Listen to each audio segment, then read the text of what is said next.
Okay, let's having our CRCRC meeting, January 9th, 2024, kicking off here at 6:04. We'll start, excuse me, 5:04. 5:04. Thank you. And we're going to start with, are there anybody in the audience that wants to? Roll call. Oh, roll call. Yeah, let's do roll call first. Alex Robinette. Okay. Jeff Marks. Brian Ryder. Dave Bench. Duke Garwood. Tom Farrell. All right, good. And actually, Jay Van Bavel. Very good. With a Thanks, call. Jay. Thanks for joining us. You're welcome. Open the floor for public comments. No, none, right? Nobody's here. Fine.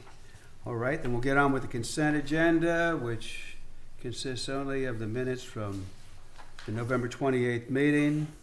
I have a motion on that. Trust you've all read them. I'll move approval. I haven't even read them, but I have read them. They look right to me. They are right. To me. I'll second. Yeah. Okay, all in favor of approval? Aye. Aye. All opposed? Aye. Thank you, Jay. All opposed? The ayes have it. Okay.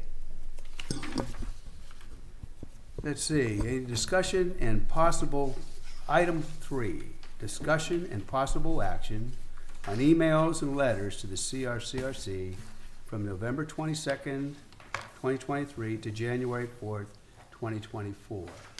And the only thing that I see is an exchange between Jerry Fleming and Brian here about a light ordinance. yes, And it's not necessarily about dark sky, it's more of a general thing about lights and maybe neighbor does intrusion. that make the official record? Yes, I just talked to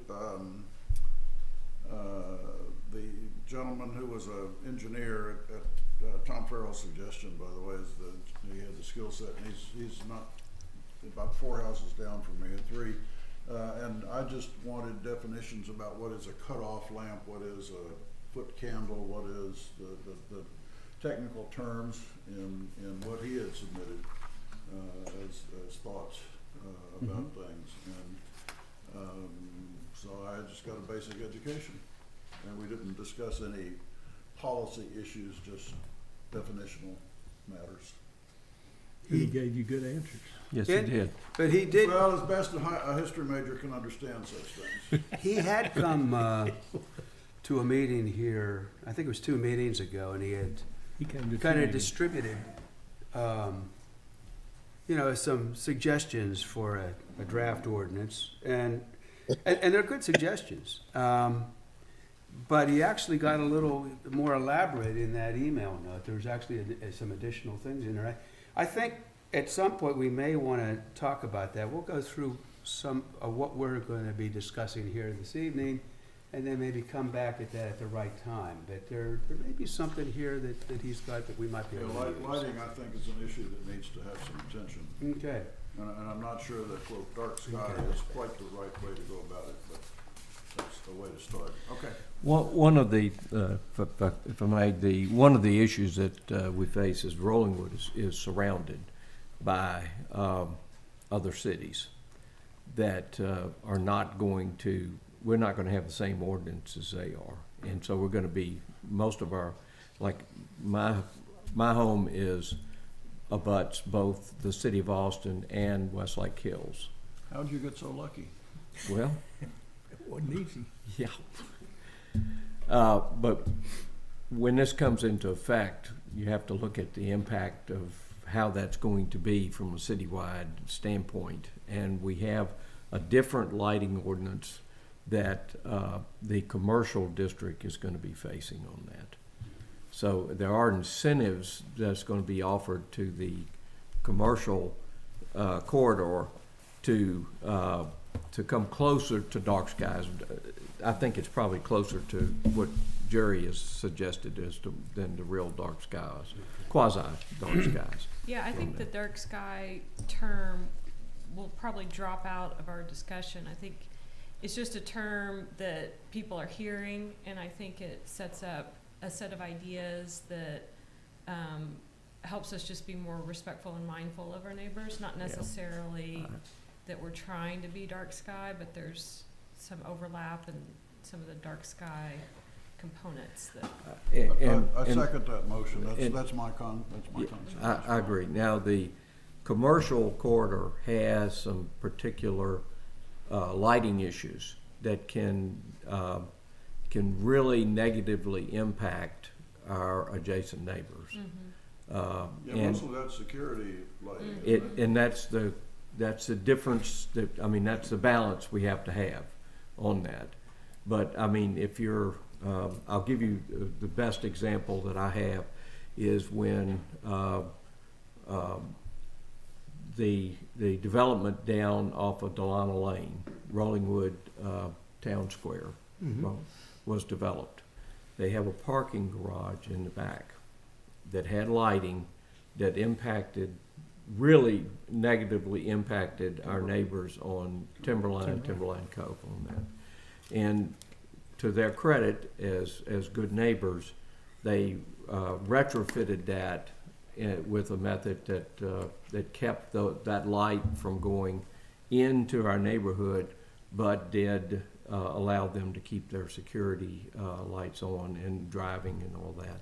So I mean, that was that's my best example on that. I think that you're right about I think where we're headed with this, but I think it would behoove the city to have a lighting ordinance, maybe a section for the commercial and a section for residential, but do we have a lighting ordinance now? Yes, we've had one for a long time. Not for residential.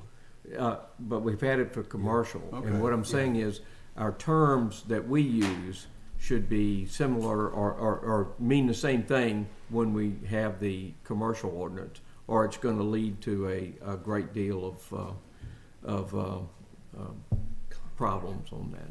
So there's a secondary piece that sort of relates to the commercial, which is the street lights, which the city of Austin owns and has been replacing with bulbs that aren't shielded and are extremely bright. And you know, I think that discussion came up a long time ago, but I think that should be a piece of this. Like, what can we do to have street lights that aren't quite so? Yeah. So I think I'm seconding your suggestion, number one, that this needs to be done in a separate deal, but it needs to be done coherently with what we're doing, what our ordinances are in other places that we have. Do you have a copy of that we can look It's at? a draft right now. Okay. In fact, Bryce is working on that as we speak. He's probably finishing it up right there. Making some edits. But I think you would probably agree, Bryce, that we. Yeah, so I mean, and one of the things that's a little less. Sorry, yep. I apologize for missing person. Why don't you introduce yourself, Bryce? Because Absolutely. not everybody has met you. So I'm Bryce Cox. I'm a city planner by trade, and I'm a consultant for the city. I work for Denton, Navarro, Rocher, Bernal, and Zek, which is the city's law firm. I am not an attorney, though, so I am just a planner. From thinking through it from an organizational perspective, I think it's very good to have kind of similar regulations put together, like Tom was saying, where we've got kind of a lighting section as a whole with a piece for the non-residential and a piece for the residential. That way kind of all the requirements are together. Not too much of a problem. I think a lot of the conversation that y'all are having today is great to talk through of what do we want to require on our residential piece. To the point about streetlights as well, there is some flexibility the city may have in having that conversation with Austin Energy on types of fixtures. Most utility companies are pretty amenable to that, so long as the city pays whatever the increased cost is or overage charge for those types of things. But a lot of times they'll work with you on that. So there are options, and then there is hope to kind of get that uniformity or at least consistency that we're looking for with regard to lighting. Also, I'll be at this meeting, and so if y'all have any questions or want opinions or like, hey, what does this mean, Bryce? What are we not thinking about? Just point at me or let me know, and I'm happy to chime in. That Thank will you. be the next section. You're- And Who's my, gonna get my it? last Yeah. comment, Dave, on that is, All right. I want to emphasize it. We had a number of our residents that lived specifically along Timberline that were very, very concerned about lighting issues on that. So it wasn't, On the impact of commercial lighting on them, or with respect to what? well, that's what our questions were at that time. That's what we were working on, is a commercial lighting. But I suspect that, street lighting would be also, but I just want to emphasize how many residents did find that, one of their big issues on development along BK's Road. Okay. Point of information, what is the plan, if any, about streetlights? We're probably way off your agenda. Yeah, that wouldn't be, and it's not a residential thing. It wouldn't be in our bailiwick. Well, no, it's residential in that the streetlights are on residential streets.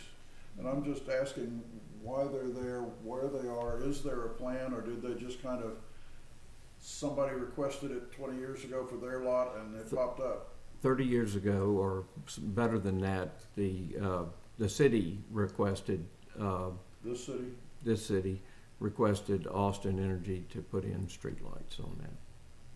So they came and put in some lights where there were homes at the time. Not very many. It's not a lot of them, but there are some that they put in, and they have added, believe it or not, they've added some over the years and taken away some over the years, depending on the request of the local homes that are around them. Okay, So- Dave, I'm sorry, I'll give you. No, that's okay. That's Just- okay. Let you know. I think from what the survey said is that we had a number of people that were concerned about, light that was coming from neighbors that was polluting their area, and at some point, and particularly with regard to what Jerry and Fleming had submitted, maybe we want to take a look at that. Mm-hmm. We are going to talk about that some more as we get to the bottom of this list we got here, but I don't, it's certainly not a dead topic. We're going to need to do something with it. I'm going to move on. If we're finished talking about the letters, we're going to move on to agenda item number 4, which is review and discussion and possible action on draft recommendations. Let me preface this with my appreciation to Alex and Duke here for working with me this past week at developing a set of recommendations that we could bring here this evening so that we could talk. Now, I had an opportunity to watch the November 28th meeting. Thoroughly enjoyable. Thank you, Alex, for chairing that. I think it was a really good discussion about a lot of the things that we're going to be covering this evening. And I thought that it was good that no hard decisions were made based on that discussion. It was more or less just getting people to express their feelings about this and that and what we might be wanting to do in the future. And it was probably better that I wasn't there for my own mental health and probably yours. So to actually have that discussion without my presence was probably useful. So, but I'm back.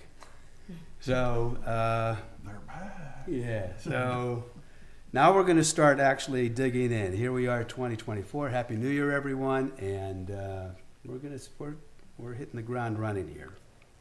So with that, what has happened is, as I said, Duke, Alex, and I had put together a set of recommendations. I kind of laid them out a little bit neater than what I had provided them earlier this week, but I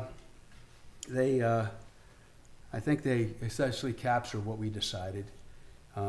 Correct me as we go through these if there was more meat that needed to be covered.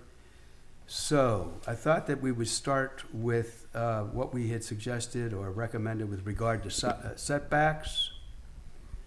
And my intention is this, is that we'll go through these things and have some discussion as to whether or not it makes sense the way that it is, or that we have a disagreement. Individuals have disagreements with what's here, and we can have some discussion, debate, whatever, about what the right thing to be in here is.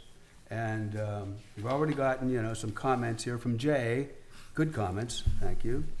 And so I'd like to come out of here this evening with at least most of a page of recommendations that need to have more meat put on the bone, but this is where we're headed. And anybody who's watching this is now on notice that change is coming. All right? Jay? Well, and did you want to mention that your plan was to also then visit with council and kind of Well, give them a recap, or? yeah, I have tomorrow is the last day that chairs of various committees can submit information for the city council meeting next Wednesday. And what I would like to do is to come out of this with at least the beginnings of a document that, I can fix up a little bit more tomorrow, and then ask one of the city council people to chair some time or to allow me to bring them up to speed as to where we are with our recommendations. Now, they're not going to be complete. These things are very high level. But I know that there are a lot of folks that are out there right now that know that they've taken the survey. The survey's been gone for about 2 months now. They want to know, what are we thinking? What's going on? What's going to happen next? And I think it's time to start talking about it seriously. Before we get into the setbacks, ask on the guiding principle, I basically agree with what we're doing, mitigating the impact of new residential with Jay's modifications. But it's new residential structures, and shouldn't that include renovation of existing homes Yes. as well? Because people put in backyard pools and do various and sundry kinds of additions, and it seems to me that If you just those said are new within the ambit residential of what we're trying construction, to deal with. Yeah, I think that's the best way to do it. take care of it. So Good ad, I agree. I think Duke may have a suggestion on that. What do you say? Just say construction instead of structures, because that covers remodel, new renovations, yada, yada, yada. And I just want to say, for Bryce's benefit, hey, this is for you. I mean, no, that's the reason for wanting you here is because, okay, we're taking this high-level view, and we want to make sure that what we're thinking from the big picture can translate into the minute detail, which you're better skilled to tell us yay or nay. I appreciate your So doing you're that. challenged. Yeah. Yeah, exactly. And I think that y'all are going about this in an appropriate way. So it can be very easy to go down all the rabbit holes because we see so many things and so much specifics. But at the end of the day, I think that council's looking for workable recommendations out of the committee. And so you got to start someplace and start massaging them to a good point. And this is as good as any. And as far as the guiding principle, that's a very good thing to have because there's going to be a lot of differing opinions. And so if we all agree, hey, this is our goal and mission, then we evaluate what the different proposals are against that guiding principle to make sure, is it in line with our objective? So, Okay. Perfect.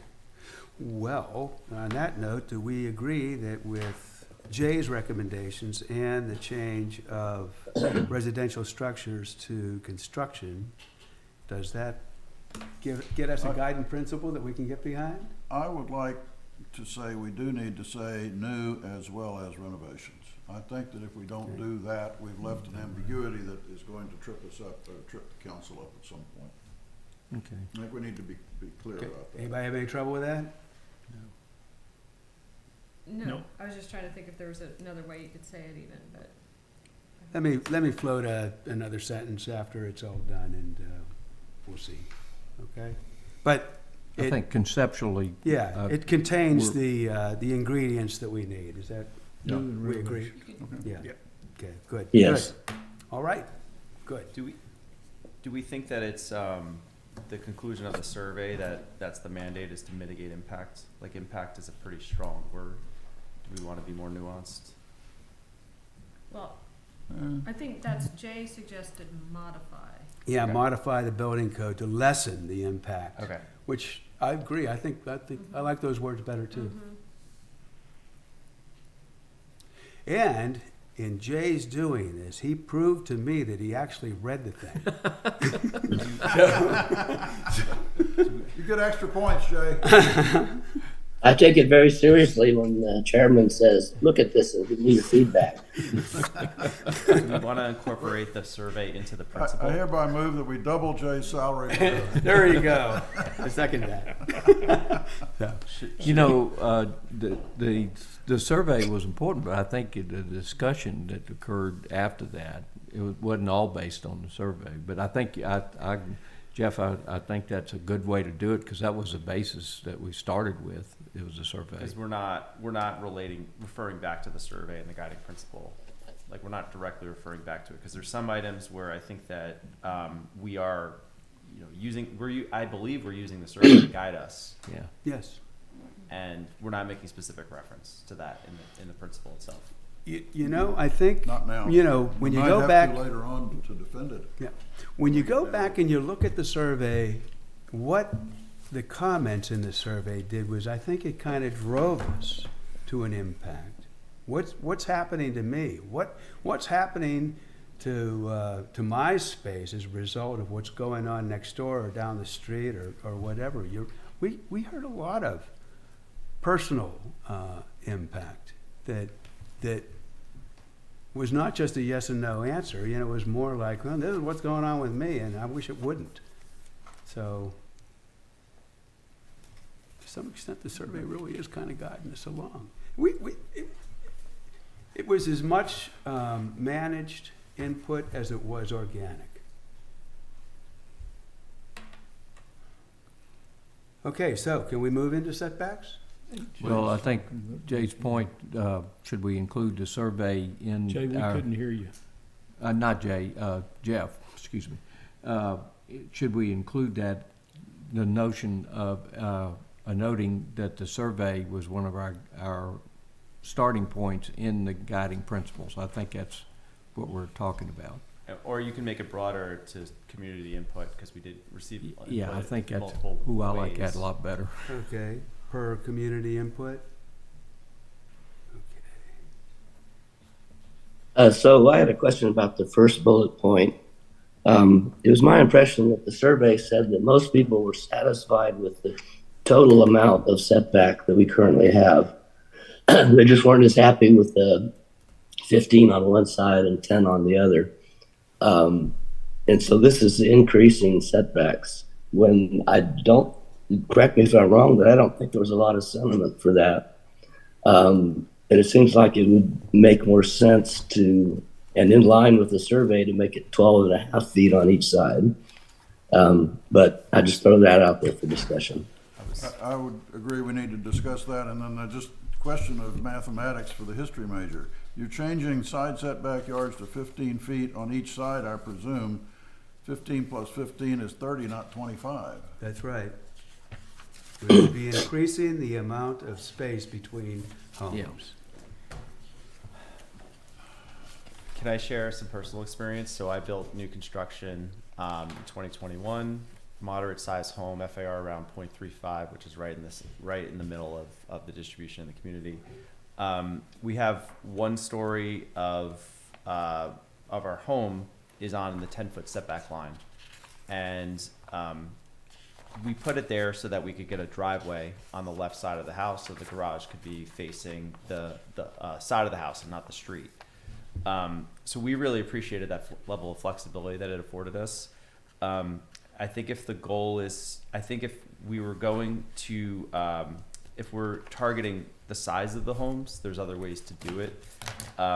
The one thing that I would recommend we consider is filtering for the FAR of a home. Like if FAR is exceeding a certain threshold, maybe you have the more restrictive setbacks. But if you're lower FAR, if you're not really, you have a single story on the 10-foot setback line, things like that.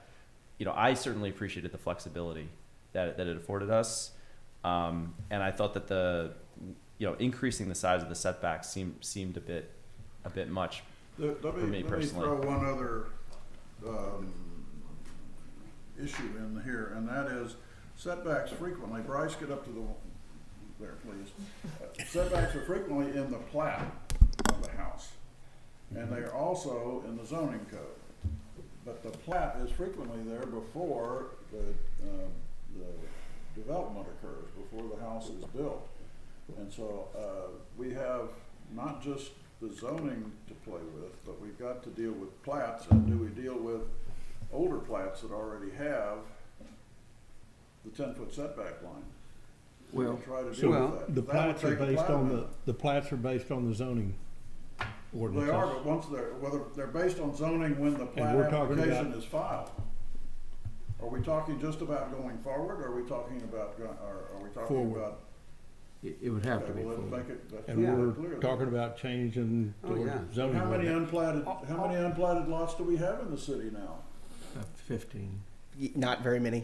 One Would be my consideration guess. would be that if we do maintain the 10 and the 15, that there may be tighter restrictions on the 10-foot side, so that, it's just to throw that out, that, like in your case, you Single didn't story, build something the like that, same yeah. length, you didn't build the entire length of your Yeah, setback. it's a small, very small percentage of And the a very lot. small portion of that's even second story, and so that's not an impact on anybody.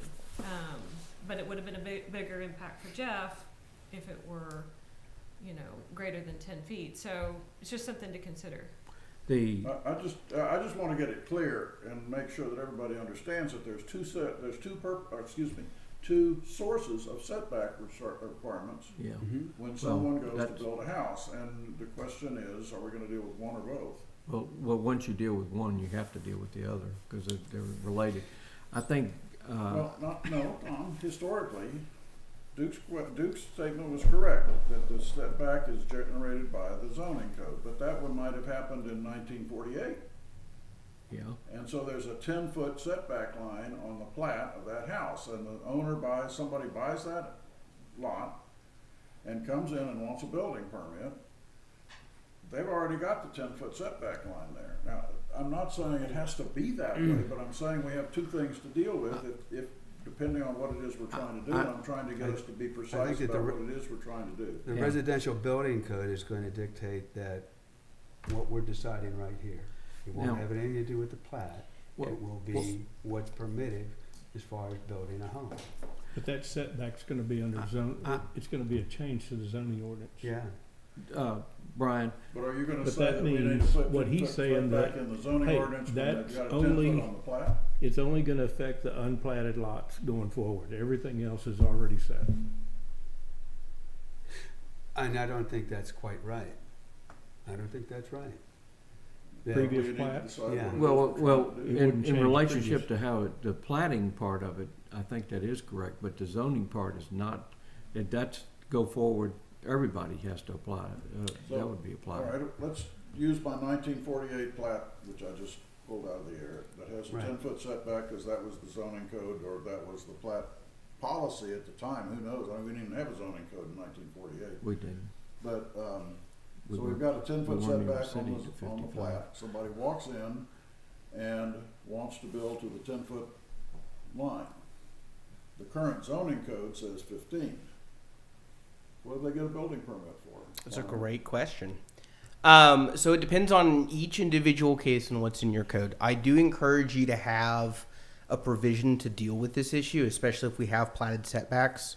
I will say the current planning best practice is not to plat setbacks because subdivision is independent from zoning and zoning changes over time as we can experience.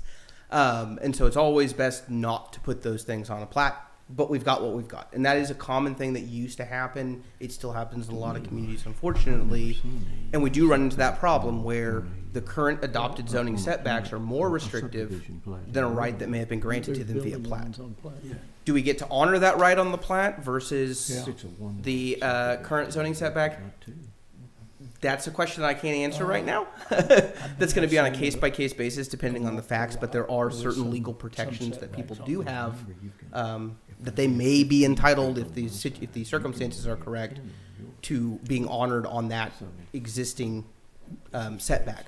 One of the ways that you can help deal with that is having provisions in your code to kind of close that loophole a little bit with inside the law to say, hey, these really old setbacks that were platted like that, and your house is already built, I would say keep we're not honoring platted setbacks, we're only honoring current zoning setbacks because we're not considering them restrictive covenants. Brian, I don't think that you're gonna find, we have some unplatted lots in Rollingwood that have houses on them. But I'm trying to think if I've seen any platted vacant lots. There may be some, but I can't think of any. Well, if you've got a house, it's, houses are supposed to be built on platted lots. However, I know. we have some They exceptions that weren't. are out there. Okay, so somebody buys one of those lots that is unplatted but has a house on it and tears the house down. Now you're starting from where? Well, they have to then go through our code, They which have would to then require go them to through get a plating. plat. That's correct. And what does the plating ordinance currently say? It shouldn't have, your subdivision ordinance shouldn't have anything on setbacks because your setbacks are established in the zoning code. Okay. I mean, you're correct about where they're established. The issue that I perceive that y'all may have in altering setbacks is what rights do people who have platted setbacks have against the current zoning? And without a bit more information, I don't have an answer for that. But we can make a note of that and work that on the staff side to see if we can find a resolution. I would say this, where we are on this.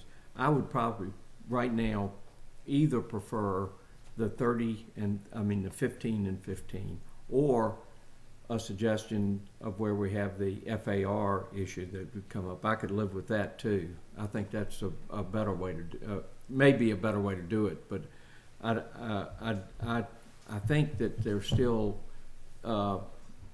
the setbacks are an important deal, and I'm not sure most of our residents understand that if I have 15 on my side of the fence, you're only allowed to have 10 on your side of the fence.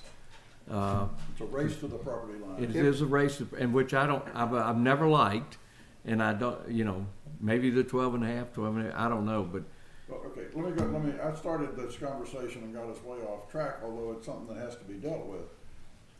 I don't object to the 15-15. I'm just telling you that you're gonna have to deal with some grandfathering requests. yeah.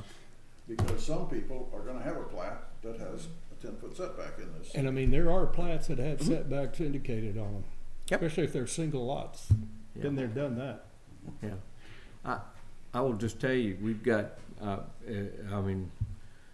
since 1955, when we've actually started doing this, there has been, every situation you could come up with has been there. That's happened. Because remember, many of our lots were sold not with a survey, but from that tree to that tree, and from that tree to that rock, and that rock to that rock. And just Yeah, one at a time. Well, Instead of what- a planned subdivision, a lot of the lots in Rollingwood were sold by the Hatley brothers one at a time. and they were In They were, and homes were built on those lots, and then when somebody actually surveyed them, we had to go back and replat and get agreement with homeowners, because there were 3 or 4 houses in a row that were all built across where their legal lot lines were. Marvelous. And we had to but we did it. I mean, people were good to Okay. deal with. All right, what are we trying to accomplish? So what we're trying to say that we're accomplish here- trying to get to 30 feet. That's what we're wherever trying we to do. can. Well, what we're trying to do is, I think, 2 things. We're trying to make the setback requirement on side yards more fair, not a 10 and 15, Yeah. not a I agree race with to that. who gets the better And deal here. I'm in full agreement okay? with that, just like Tom, it's been something And that bothered me for 30 years. We're gonna see here in a minute, when we move to the side yards of corner lots, we're giving up something. So, So why did we start at 15 instead of 12 and a half? that was, we had some discussion around that, and it just felt better. Frankly, at 15 feet just seemed like a better number than 15 12 feet and a feels half. like it honors the original landscape of Rollingwood, which was Big. smaller houses on generous lots. And I think that is still the appeal of living here, is having kind of a generous lot. And so it feels like the 10 feet and the way building construction is going, it takes away that. We had some discussion about the house that recently burned down, on Pickwick, and how close the house behind it was that did not catch on fire, but my goodness, it certainly could have. That was the owner's To, house. I know there was some discussion here in the last meeting about what the fire department thought about setbacks and what kinds of impacts might be on insurance Yes. with regard to shortening setbacks. I've had some discussion with Fire Marshal Lacey about this, and he was delighted to hear that we were thinking about changing it to 15 feet. Yeah. Now, with regard to how it impacts insurance, that doesn't come into play until the setbacks shrink down to 5 feet. We get into trouble if you have 10 feet between houses, okay? But for our purposes, it's moot, doesn't matter. We're not talking 5 foot, we're not talking about 10 feet either. We are talking about at least maintaining our 25-foot separation, and we're probably down to just the argument of is it 12 and a half feet or is it 15 feet? Let me make a suggestion on this. I would be just where I am. I would prefer the start with the 15-15, but I'm willing to look at. I think that the suggestion of the FAR being involved in that, because then the visual aspect of that is not going to be such an impact on that. So I think Jeff's kind of comment on that. I could go either way with that part on that. Yeah, and I would like to know what we decide on the other things, because I think it all matters, right? It all does matter. And that's just it, it all overlaps. And Yes. so as we go through this, you'll see that there's things that we're talking about along the setbacks that can mitigate, so that if we end up leaving the 10 and the 15, there may be Yeah. some other things. The FAR is one of them, but there may be some other height restrictions along the setbacks. Yeah, we try to take a holistic approach to this whole thing. It's not just one change that we're making that does a lot of good or a lot of bad. It's that change in conjunction with other things that we're doing. So I'm Well- assuming we're talking about a single story for a portion of the setback and not a 45-foot wall across the entire setback when we talk about this. I have that. Yeah, I mean, we have to figure out how that doesn't happen. So that's not in this sentence, but that's Yes. okay. part of There's the different consideration. This is factors. still Actually- we're still at a high level. Yeah, that's right. That's right.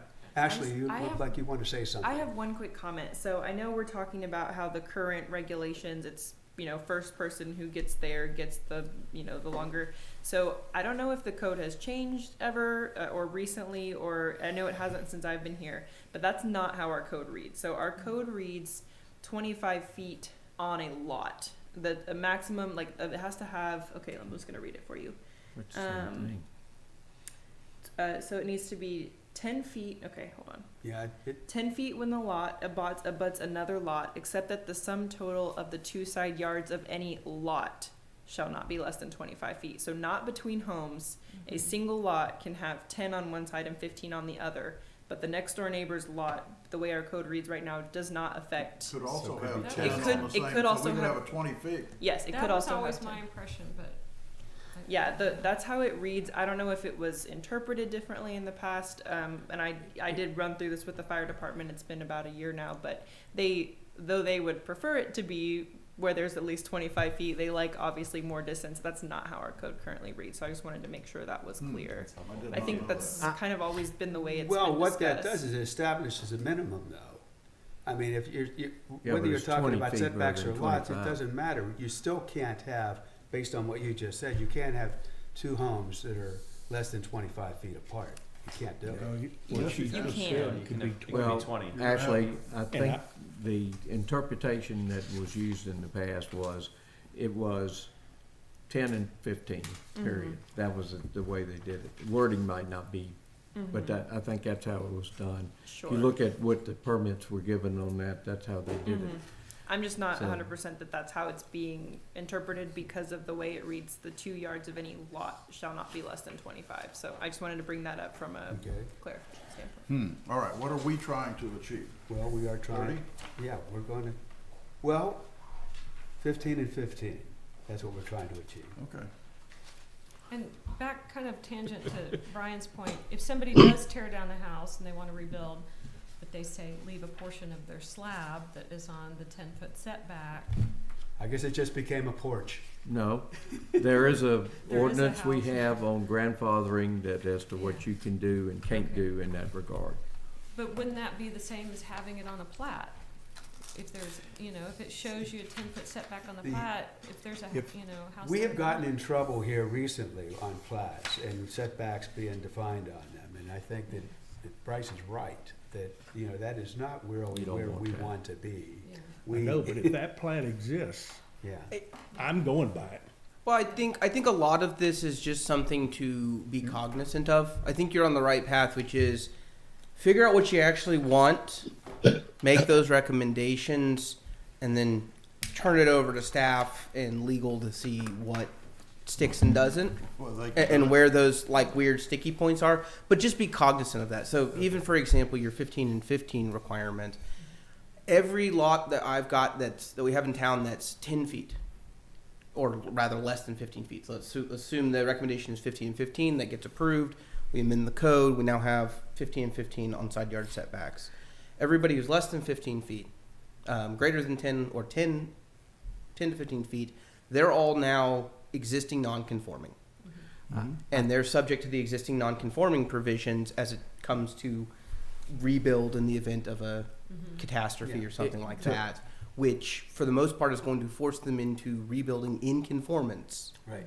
with the current requirements. Now there are special provisions where they could go and get a special exception from Board of Adjustment to rebuild that what we call non-conforming structure. So your point, hey, the slab is still there. They're going to keep that. They're going to rebuild just from there. Ostensibly, they go in and ask for a special exception to Board of Adjustment, saying, literally, I want to rebuild the exact house that was here, not something completely different. And take their chances and see what happens, knowing the worst case scenario is I lose 5 feet of my slab. So I want to make sure everybody knows, special exception from the Board of Adjustment differs from a variance. It is. And the procedure you have to go through and the hurdle that you have to overcome is not as great on an exception than it is on a variance on that. So that's let me ask you, to go forward on this, if we'd said 15 and 15, but explore the deal of using the FAR as a means to reduce a side of that, I think that may, would that work for everybody? Well, I think we're going to be talking about FAR later on and whether or not it's actually something we're going to work with. Is that going to be one of the tools that we even use? I understood that, but Hey, Bryce, I want to say something else about the current 15 and 10. We have a small house, 2,600 square feet on a small lot, 0.3 acres. And that allowed us the 15 on one side to put our garage on one side, not facing the street, and then not make our house just one long, narrow thing from front to back. But having that additional 5 feet, you're going to take that additional 5 feet away from people that have small lots. And again, I think the survey was pretty clear that maybe they didn't understand it, setbacks, but they said that they were adequate the way they are, 15 and 10. I'm not sure why you want to increase it to 15 and 15. so a quick question. If you're, I'll just say this, as an architect, if I see a plat that says 10 feet, 15 feet, or prescribes a setback, it supersedes the zoning ordinance. Possibly. I mean, that's been, in my world, that's what I've always been told, and I don't know who told me that. But I mean, the plat is sort of like it's the last hurdle. Yeah, I mean, I don't know. It in can. your It's really. experiences. It really. I've seen it go both ways. Okay. A lot of it has to do with the argument, right? Because there is lack of clarity, and there are some laws that protect individual property right owners' ability to what we call vest or grandfather to certain things. And oftentimes, that's something that's been considered an investing claim is setbacks that are platted. You know, I've seen other cities that take the stance that those are not restrictive covenants. They were just shown at the time for illustrative purposes, and they're not binding. Either way you go on that, it's always best to have something in your code that we get chartered to look at, addressing it one direction or another. Because if you stay silent, there will always be the argument. Yeah. If we take a position, at least we vetted that through and we say, hey, this is how it works, unless you have super unique You circumstances. know, at the very least, we need to make a recommendation, in my opinion, that we at least reword our existing ordinance so that there's going to be 25 feet between homes regardless. Well, this actually says 30 feet, Tom. I know That's what that, we're but I'm trying to just saying- achieve. Let's go ahead and say it and then figure out how to deal with the issues Well, I think that the older plats give us and that Bryce just. Well, I wasn't thinking of the older plat. I was thinking about what Ashley said in a way that the city now is interpreting our existing ordinance. So, you know, regardless whether we go 10 and 15 or 15 and 15 or do an FAR on that, we need to amend our current ordinance so that there's going to be a minimum of 25 feet between homes, Adjacent houses. between adjacent homes on that. So I I can tell y'all that generally speaking, it becomes very difficult when we have floating setbacks that are conducive to what somebody else has put on their property. Right. Yeah. So if you want the 25 feet, I encourage you to look at setting setbacks such as 12 and a half Yeah. or something like that to guarantee it happens. Otherwise, it's just the kind of weirdness that we have already in it. I don't will like continue the race to the perpetuate. property line. Yeah. I think one of the things that we wanted to do here is get something out that can be looked at Yeah. by council and by planning and zoning to see if eyebrows raise. Yeah. And if they do, we can ratchet back. And I think what we had decided with our 12 and a half foot versus 15-foot decision was, let's go for the 15 because if it doesn't work, we can always ratchet back. But we'll never be able to push it forward. If we say 12 and a half now, getting 15 later can't happen. The I'm the okay other with that. comment that I'll give y'all on setbacks, I know we've been talking about FAR a little bit. Well, the other option that you may think about is wall height adjacent to that side. So we'll take a lesson out of zoning history. New York City, all of our fun old buildings, Empire State Building, etc., that look like they're on pedestals and step back. That's because of the way that the ordinance was written in one of the very first zoning ordinances that existed in our country, where after you got to a certain height, you had to be set back a certain distance from the property line. And so that may be one thing where you could allow a single story at maybe a closer piece at 10 feet if you're looking at doing that, although I think I may be working the wrong way. And then if you want to do the 2-story, then you have 15 feet. And that may even get you to the 15 and 15 even, because most folks who are doing new construction are doing 2 or more stories. And so that's going to immediately push me in. But if somebody wants to do a lower development that typically is a little less intrusive on the neighbors as a single story or story and a half, or split level even, then I can push those setbacks out, or at least I have that flexibility to do that. Yeah, that's exactly what we have talked about. Yeah. something along Perfect. those Yeah, lines. that comes up later. I think if we're going to settle on something here, we need a motion. I'll make a motion for the 15 and 15. I'll second that. We'll see where it goes. All right, any other discussion on that?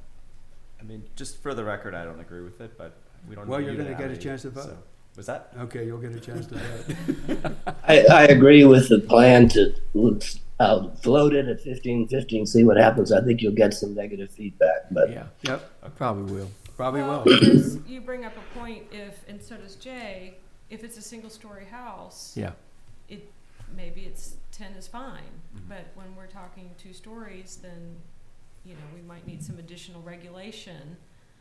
So, yeah, I have mixed feelings, you know. I think I do there's a lot too. of nuance required here, Yeah. and maybe, I don't know, maybe we're not But- ready for it yet. Well, I think Or- just to get the reaction Yeah. from Let's get the council, reaction. That's fine. and that's how, Okay. that was the whole And I'm intent of good my with motion. You okay with that? Yeah, Yeah. I told him, All right. I told Dave that I was happy with the 10 and 15, the old, the historical method, but I'm not opposed to 15 and 15. All right. All right. We got to vote on it. We got a motion, we have it seconded. All in favor, say aye. Aye. Aye. All opposed? Right. Okay. 6 in favor, 7 in favor. We are making progress, folks. This is good. Not quickly. No, we're not. Okay. All right. Now, moving along to reduce street-facing corner lot side yards to 20 feet. They are currently 30. And when we say 30 feet, we really mean 40, because we have a 10-foot right-of-way that travels along the street. No. So currently, houses that are built on a corner lot have to be 40 feet from the curb. We had a lot of discussion around this as well. A lot of numbers came up. We decided that we thought that it would be fairest to reduce this from 30 feet to 20 feet, thereby allowing houses to be up to 30 feet away from the curb. So moved. And there was a lot of information in the survey, or a lot of recommendations from people about that. So. Which really kind of came in a way that wasn't how we asked the question to begin with. We were just kind of asking, are you happy with this, with the, Brian made a motion. All right, Did I let's get a move second? on. Did you- I second it. Okay, You have a second. motion and a second. Discussion? All right, now all we're right, gonna any discussion? I All have, right. Moving. well, I have only one comment for, Okay. and to make this very quick, but I'm going to vote for this. But I will tell you, we don't always have 10 feet. That's correct. The right-of-way can vary. Don't- Because sometimes don't we even have mention 0. Okay. I wouldn't make that a point, because Yeah, it's not sometimes an we do not have 10 feet. Okay. But Does, call the vote. technical question for Bryce, does this, let's assume we have a 0, right-of-way between the curb and the property line. We Do don't we have have a that. turning radius visual problem at 20 feet? No. Okay. Yeah. Yeah. Okay. And I don't think we have any lots that have 0 right-of-way, do we really? Yeah, because remember, the unplatted lots go out to the curb, and they have not dedicated any setback there. We Well, have- they'll We have eventually property be line there. that goes almost 10 feet into the street. Uh, We can't build there. Yeah, I know. Okay. Who says? All right. Built under. All right. We have a motion. We have it seconded. All in favor, say aye. Aye. All Aye. opposed? All right. Good. Moving I think we along. got one done, quick. All right. There we go. Brian shutting his big mouth. Thank you, up. Brian. So, all right. Okay. Exploring. This is a thing that came up. Explore trading 5 feet of front yard setback for 5 feet of backyard setback. And Explain backyards that twice. to me. This actually came out of the survey. We didn't even think of this, but several folks had suggested in the survey that backyards are more important to them than front yards are, and that our front yards are, for this area of the country or for around the Austin area, are extreme. We have very large front yards. We have large setback. Would it make sense if I could trade some footage off of my front yard and put it in my backyard? Would it be okay if we did that? What's our standard, 30? 30. It's 30. 30 and 20 in the back. 30 And and you 20 in get- the back. And there's a lot of thirsty lawn out front 5 that feet for an people open are porch. increasingly Yeah. uninterested in maintaining. Yeah. So front yards are almost purely aesthetic. Yeah. That's all they are. And if you actually could do something more creative and useful and fun and enjoyment of your property in your backyard, if you had an additional 5 feet or whatever, Means you got a Why bigger wouldn't you? pool. well, right now, our setback requirements in a rear yard, are you not allowed to have a pool in the setback? But we Uh, So we would discussed need- being able to keep it, if you traded your 5 foot in the front to the back, you could, sorry, is this what you're about to say? You could have a 5-foot pool. No, you could still keep your pool within the same setback requirement, so you wouldn't be forced to put your pool at 25 feet, you could keep it at 20, or Yeah. wherever it is, I'm sorry. And let me say, that remember, we're surrounded by other cities. My 2 neighbors behind me do not have any setback requirements, 0. One built a structure on the fence line. Doesn't bother me, but it's there. So, and I'm not unique because the periphery of our whole city is that way. And that's City of Austin, right? City of That's not- Austin and City of Westlake Hills. It's Westlake Hills as well? Yes. Okay. This is an adjacent question. Would we consider allowing pools and setbacks? I think the rule is the pool is not in the setback, but the The walkway The is. coping and all walkways that around can it be, can yeah. be in the setback. Yeah. Yeah. So the water line is on So the if you set. move the setback 5 feet further, you've got a bigger pool, but you still have the walkway or the coping or whatever you call it, the deck around the pool in the setback. is. Your question's a good one, and It I've always is, wondered why we couldn't do it anyway. And, Well- yeah, we haven't discussed it, but we should. Like, does Yeah. it need to be 20 feet? What difference, would it truly make? It'd make a huge difference to the person wanting to use more of their Front. landscape. Yeah. But I don't know that it would impact a neighbor so much if the pool was 5 or 10 feet closer to them. I don't think it would.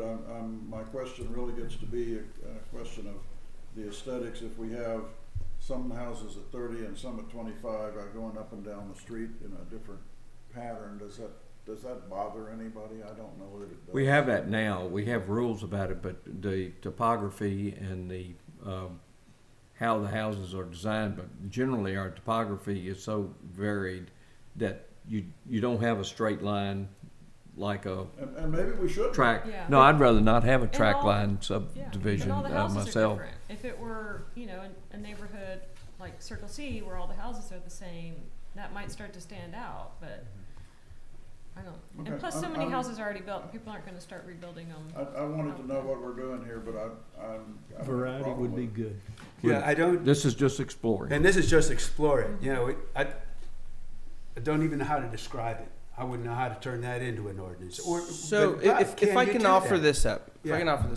if we're okay with taking 5 feet away from the front, right? Even if we put it in the back, but let's just say taking 5 feet away, so go from 30 to 25, so we have more backyard space. Why trade it? Why not just be okay with the 25-foot setback? And that way they get 5 more feet overall. We're still preserving the backyard separations. And to the point of, does that offset in houses in that jog cause like visual disruption, like cognitive dissonance or anything like that? I don't think 5 feet is going to throw you off enough visually I agree. I just to have wanted any to- issue. Yeah, Well, what are you suggesting, that we just turn the backyard 20, I just think make he's it saying 25 instead of having the size? Yeah, as opposed to having a float. Because what I haven't heard in here is why there's a benefit to allowing them to move the house and basically move everything forward 5 feet and putting that Implicitly 5 keeps feet in the home back. size smaller. it is. So And- later on, we're not Perfect. introducing FAR. Yeah, So you'd have to. thank you. They're just taking 5 more feet to build more maps. I'd have a 15,000 square foot house Yeah. next to me rather than 10. Okay. Perfect. I think that was You perfect. filled in the gap for me, which is, hey, Bryce, we're not looking to 5 make times more 4 buildable stories. area. Well, plus Let's I put it think this also way. people They might still think, have to hey, that's sell not it with me fair. as a I neighbor. built my house with less space available, and now everybody else is getting an No, extra but 5 feet potentially. They see me. Even though every lot size is different. I mean, ostensibly, those folks, whoever wanted the covered porch that didn't get it, now they get it. Yeah. Let's, So, I mean, there are pros and cons, and at the end of the day, you're going to have people who think this is awesome and people who are going to be like, this is terrible. What have y'all been doing for months? And that's just, unfortunately, I mean, that's the gambit that we run in I'm gonna- development. So. I'm going to make a motion that we explore trading 5 feet of front Okay. side back for 5 feet Why don't we back. just, that sounds good. I'll second that. All right. Before it, okay. No. Oh, Any addition? Oh, okay. Tom, would you make a motion a little bit? explore trading 5 feet of front yard setback for 5 feet of backyard setback. Okay. This is on, okay. And Jay? I seconded that. Okay. Any more discussion? Before we move on from setbacks, the pool and the setbacks, is that something we Yeah. would explore? Yep. I think we should add that. You want to add that as a separate item? I do. Why don't we take that up as a second motion, okay? Separate motion. Well, All right? since, just as a policy, we've got this on here, so this would be as amendment to my motion, and you just add the pool section, and I'd be willing to accept that. Friendly Okay. amendment? Friendly amendment. Okay. What do you propose? Jay, would you accept that as a friendly amendment? Well, we don't have any actual wording, so I don't know what I'm. Okay. You want to do the wording? It would- Good call. Yeah. I'd say explore allowing pools within the rear setbacks. And you would add that to this first statement? Or would it We be a could- second It statement? could be a second, a fourth Wouldn't bullet we in the just setback leave section. the pool setback at 20 feet?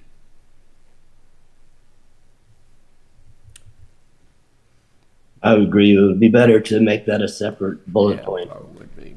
Yep. If you're willing to, if Yeah, we're willing I to do think that. that's what we Okay, really well, wanna why don't do. we They're vote two- on- They're two different things. We have a motion and a second. Let's vote Okay. on that, and then All we'll right. take up that other. Okay. Any more discussion on the way the motion was made? Okay. All in favor, say aye. Aye. Aye. Opposed?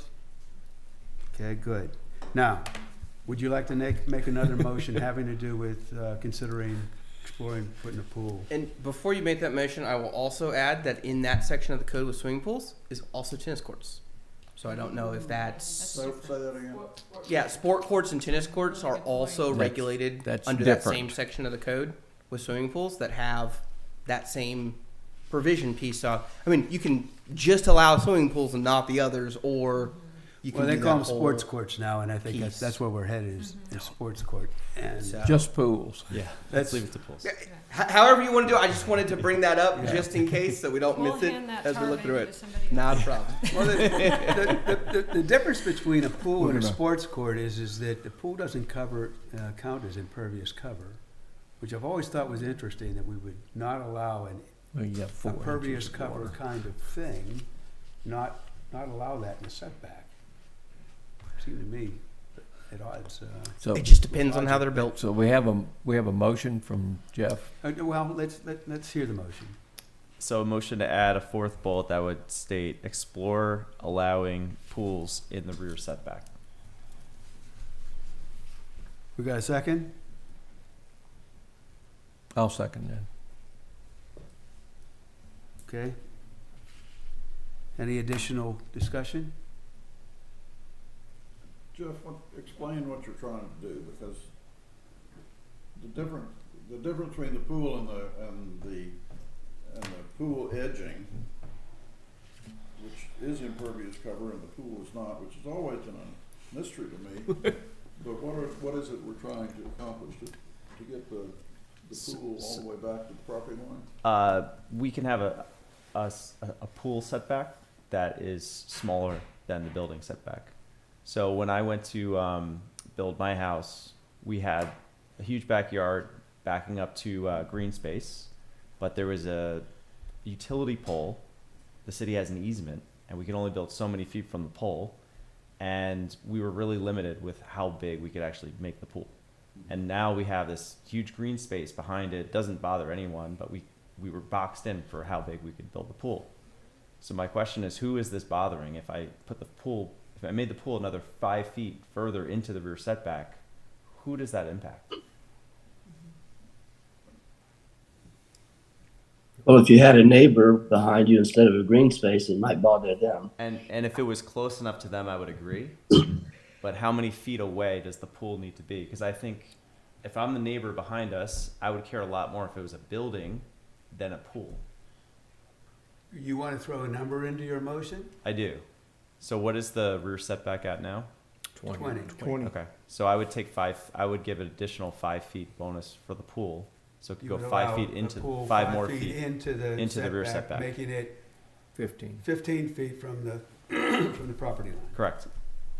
And that should hold irrespective of whether or not you change your front setback, rear setback. Like, Yeah. I think. Yes. Yeah. Okay. Okay with me? Okay. I'm okay to Everybody explore that. understand the motion? Okay, we've had our discussion. All in Second favor, it. say aye. Aye. Aye. Opposed? Okay. Rolling. Golly, look at us We're go. rolling. Look at us go. All right.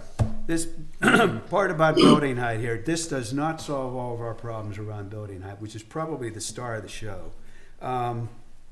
But we gave it a lot of debate. We know we have some great ideas about it. What I would like to do is to establish a subcommittee that will ultimately look at building height and make decisions as to how we do our measurements. And I would like to nominate Alex as being the chair of that subcommittee. Go, Alex, go. Second. Okay? How'd you like that, Alex? Yeah. I cleared this with her. We, All right. you need to call a vote real quick before Okay. she changes her mind. Okay. All in favor? Aye. All opposed? Okay, Alex is in. Once again. All right, great. All right, this is, the first one's easy. Residential building will be no higher than 35 feet at any point. Now, And Jay had a good, I thought, addition. Yeah. yeah, above natural grade pre-construction. And I'll make a Yes. motion to approve that with Jay's I addition. think it should say, this is what we've talked about, the nearest adjacent grade. And I think it's pre and post construction, right? So what now? I mean, Yes, it is pre-construction. well, and maybe post construction, because you can modify it. You can modify the grade. But it's not, it wouldn't be natural grade then. No. Yeah, So, we're, okay, yeah. above, okay. Yeah, your plan has to be based on the natural grade. Yeah. Now, the houses behind me were, the grade was changed by 6 or 8 feet, and that has caused a few problems because they put some of that dirt on my property and it's eroding, and we're gonna have a problem with someday when their pool and their fence falls in my yard. But You get a So free the- pool. the- Oh, opening the container and letting the genie out about changing grade is, unless you start talking about slopes and structural changes to maintain the grade and get really complicated, you're opening a real problem there. well, I will, So natural grade, I think, is what we have to Okay. stick with, either So- that or a complicated change. so I in made a grade. motion, right? I think that the magic word here is 35. And that's really all we're trying to And natural establish here grade. is that we're not changing the number. Yeah. Yeah. The And- number stays I the same. concur with that, we don't change Okay. the number. So we have a motion Okay, the motion is, to residential buildings will be no higher than 35 feet at any point above natural grade. Nearest Pre-construction. adjacent natural grade, I think, is important, because how do you establish what point of the natural grade you're talking about? That's what those guys have Yeah, to do. okay. Well, that's a surveyor's work historically, I- isn't it? Yeah. You're saying adjacent, Adjacent to Well, the structure. and to me, if you say natural grade, that covers Let's, any point. we got a motion, so Any you and all gotta points. see if I can get a second. Second, Yeah, we got a second, now we can discuss it. I think it's ambiguous. What are you suggesting? as an Well, I'm alternative? suggesting that if you have a sloped lot and it can't be it can't be greater than 35 feet at any up point, here, and you're measuring from down here, well, then it is gonna be greater. No, but from any point. from any point, straight up, vertical point, Okay. right? I I mean, mean- if it's clear to y'all, to me, it's, if it's here mm-hmm, and it's here, okay. Right? I think you that's can't what, measure. that's what you you're, can't measure here and But I transfer think you have that to over. be more specific well, about I where- think that's what, a job of our subcommittee. Okay, well, That's Yeah, right. that's for Bryce. There you have it. okay. Bryce, step in. Chair, there you No, have I'm it. thinking the subcommittee. I've followed on that one already Yeah. a couple months ago. All right. So, we have But a, happy to help and we have a provide motion, we have a suggestions. second, any additional discussion? Bryce, don't you think we can clarify this with wording? I think that the most important thing about height is establishing the concept of how you want to measure it. And if you can draw that up or explain it to me, I am sure that we can figure out wording that gets you there. Okay, we can do that. So that again, Yes, it's you the can. concept Call is the the really vote. hard We do that one in to the make sure that we have it very clear of We gotta get going.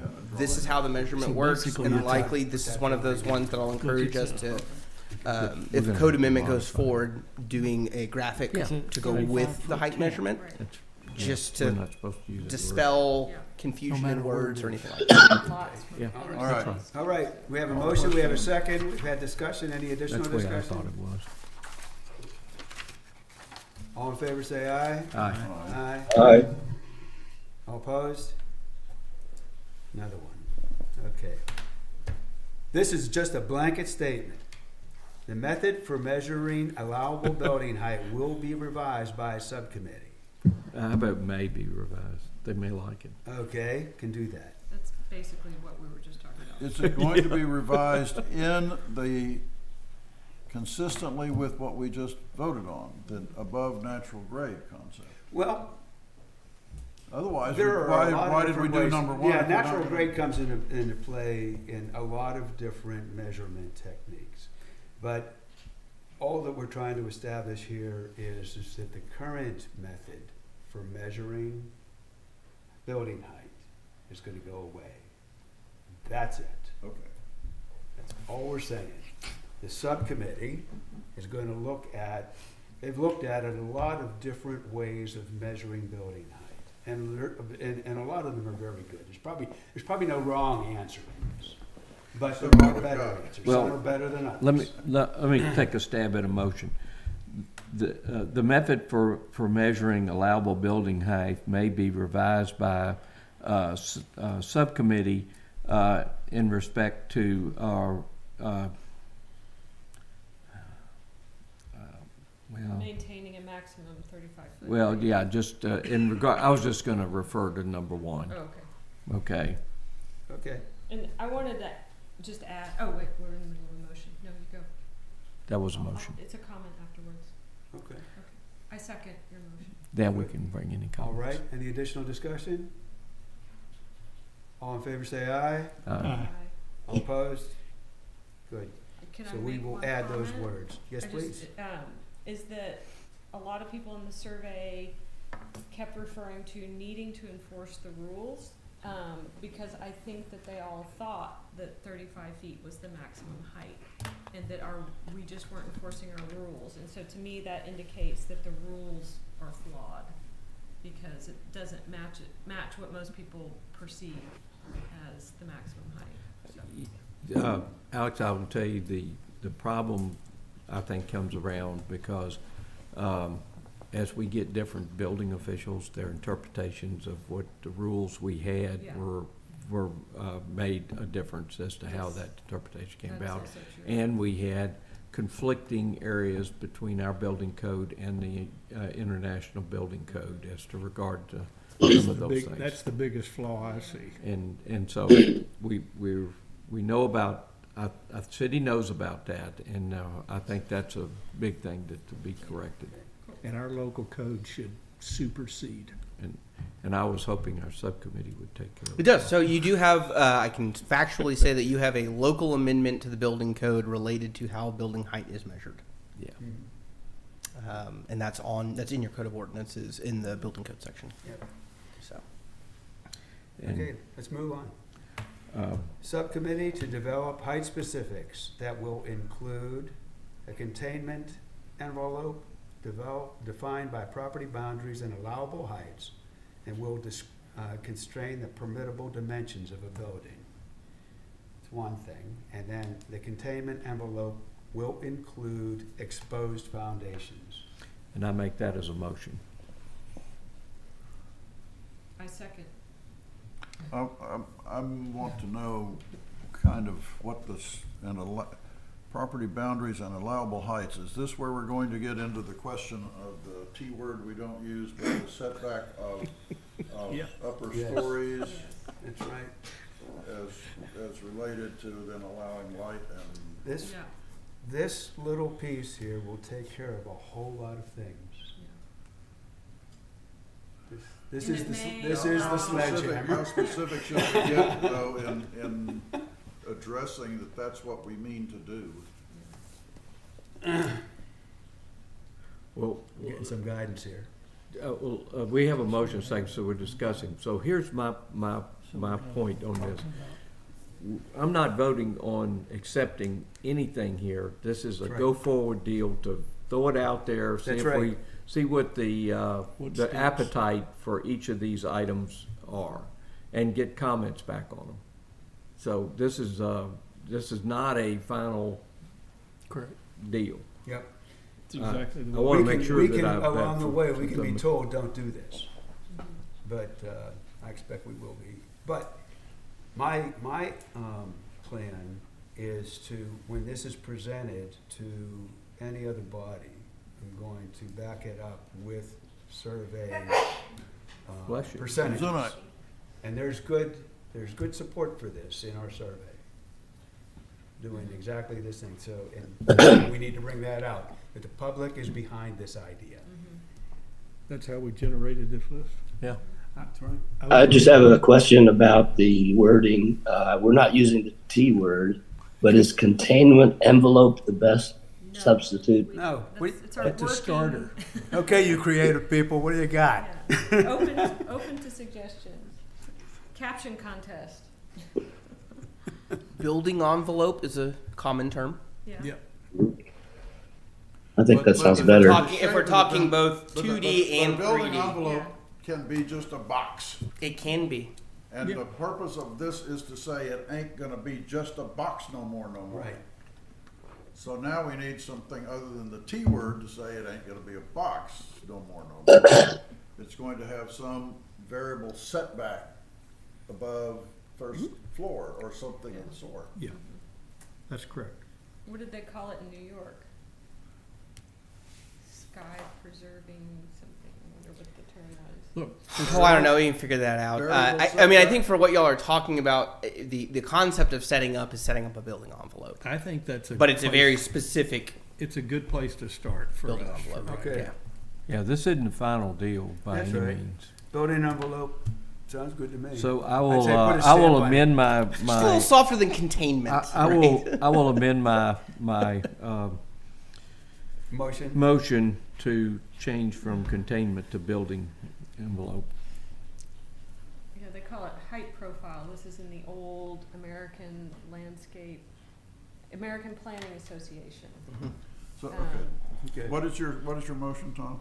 To make that. A building envelope defined by property boundaries and allowable heights will constrain the permit-able dimensions of a building, and the containment envelope, the building envelope will include exposed foundations. Can we add the word restrictions on to foundations?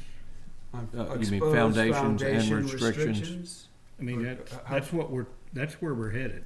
Okay, I would, We're trying to Well, put. okay, the building, the building exposed, envelope will include exposed or restricted foundations? Or no, restrictions? foundation restrictions. Well, you have it in the next bullet points, the Yeah, I exposed know. foundation exposures. Well, that's my motion.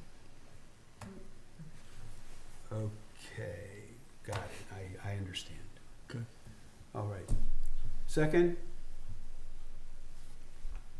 I will. Sorry. okay, all right, any additional discussion? All in favor, say aye. Aye. Aye. All, no? No, he said aye. Okay, Hmm? okay. All, okay. I think All he did. opposed, say no. Okay, I don't hear anything. Ayes have it. Moving along, exposed foundation. Foundation exposure within public view cannot exceed 6 feet. And I recognize that Jay had made the comment, what is public view from the street? Good point.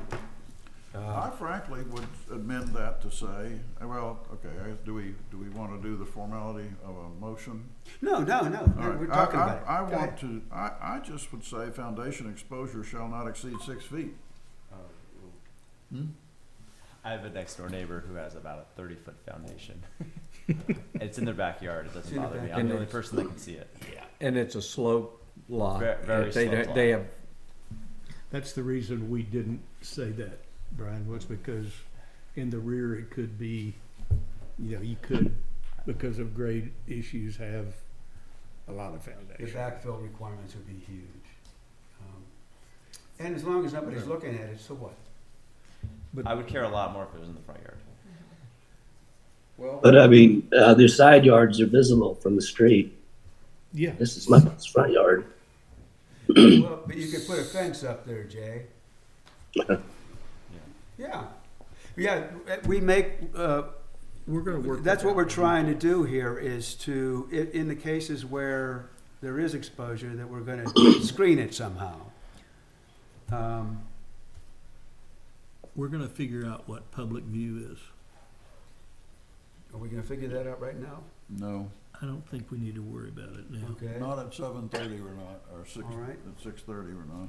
okay. It does feel like 7:30, I agree.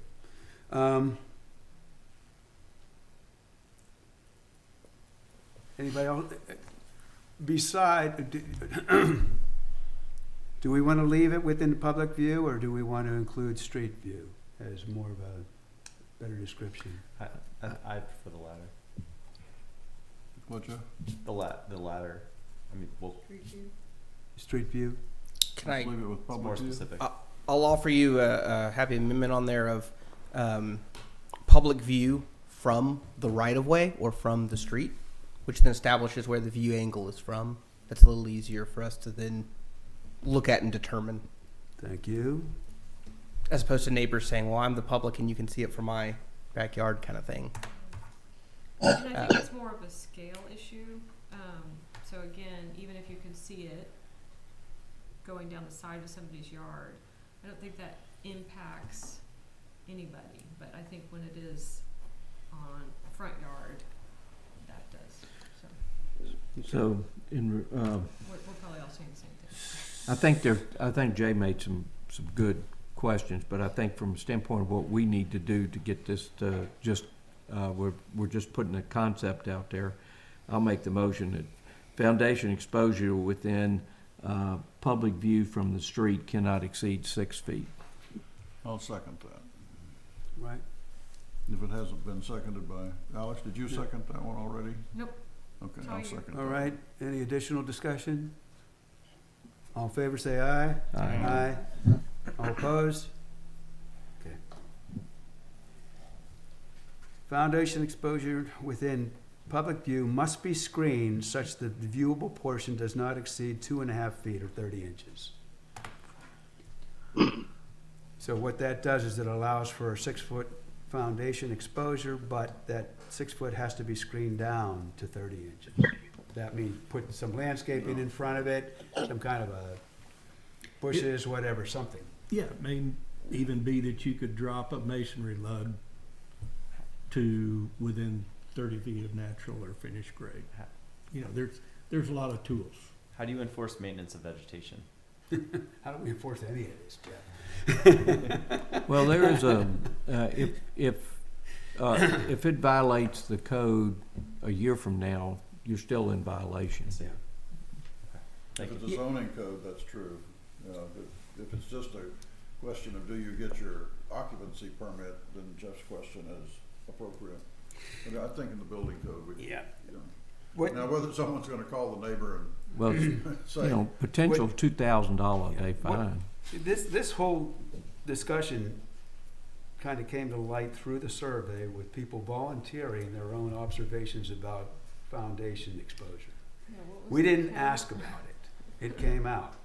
And It was like mentioned And- 48 times, I think. Yeah. You yes, can do a search of. and it's one in particular, and this is like one of those things I think we're gonna try to nip it in the bud before things get out of hand. Well, I'll make a motion.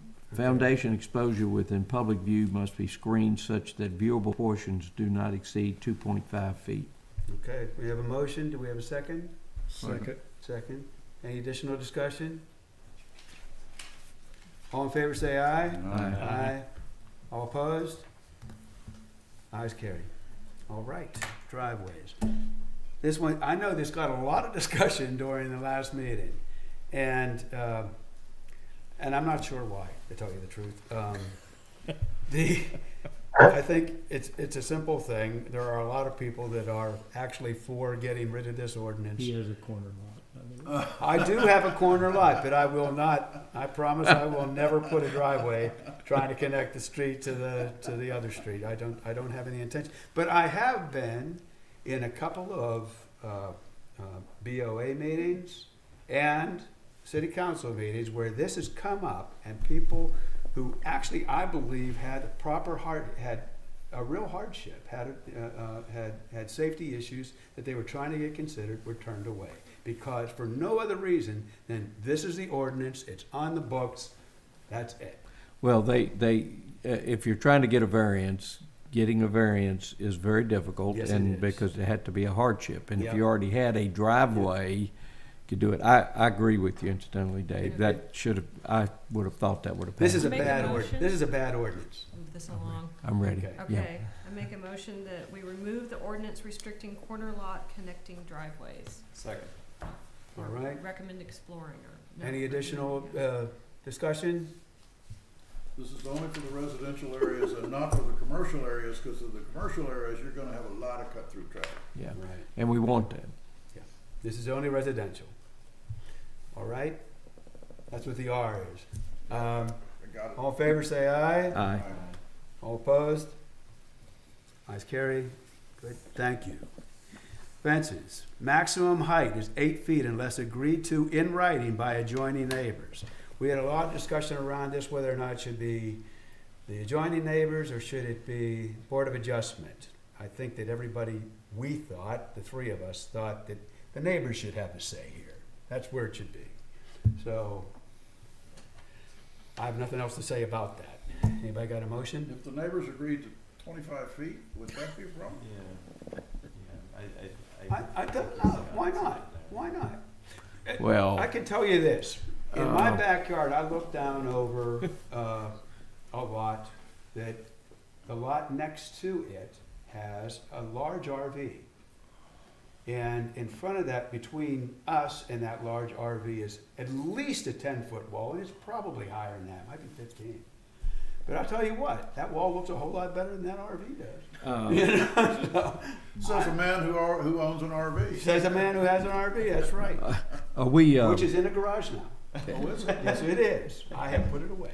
I never had any objection to your RV being where it was parked outside. You know, so, I have a couple comments on this. I guess I can wait until we make a motion and then bring them up, but, it's all right to discuss in advance. I'm thinking we should set a maximum. Yeah, I'm just wondering, because at some point the public is impacted, Yeah. right? I will tell you, there's three impacts that I see that comes on this. One is, it's really not good public policy to encourage neighbors to have conflicts with one another on that, in my mind. And that's what you do, and I want a fence, and Dave won't agree to it, and we all know what kind of person Dave is on that. Oh, my goodness. It gets that way, I promise you, and because cities have to mediate that. One of the policies that I used to do was any complaint you brought to your neighbor, I didn't put your name on it was me. I made the complaint. So that I tried to keep neighbors from getting into arguments with neighbors. All right, that just seems like to me good public policy. Two, depends on who puts this daggone fence up at 8 or 9 feet. It has to be structurally sound to do that because it does create safety issues if a fence collapses on somebody on that. And if you do remember we have rock, and if you just go down 6 inches to put a fence post in, it's not going to stay up on that. And number 3 is the higher the fence, people don't know what 8 feet is. And if they realize the visual impact of that and the shade and how that will impact maybe their landscaping issues that they have right on the other side of the fence, they won't know until it's actually there. And I think for those reasons, I think that I'd rather not have neighbors approving fences, and I'd rather it go through the normal process on that. Okay.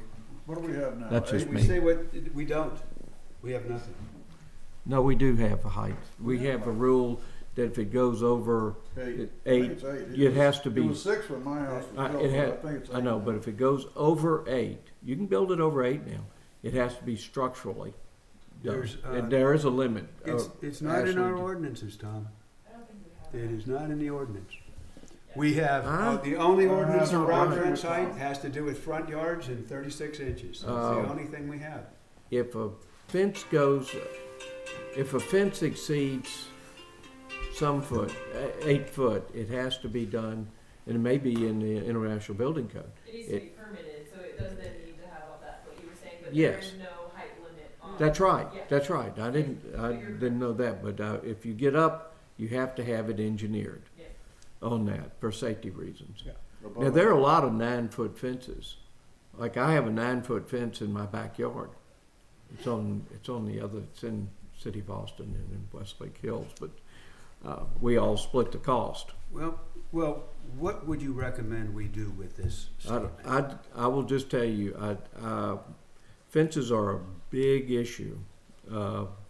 We even have poems written about fences, good neighbors. But I will tell you, I think that it's better that the city stay involved in this process rather than neighbor to neighbor. Okay. And that's the reasons that I believe that. Okay. Now, Well, if in fact you said the Board of Adjustment, say we're the arbiter here, okay, and I've been wanting to talk to the Board of Adjustment, but they never meet. Would we be able to establish what is a hardship with regard to fence height? Even better.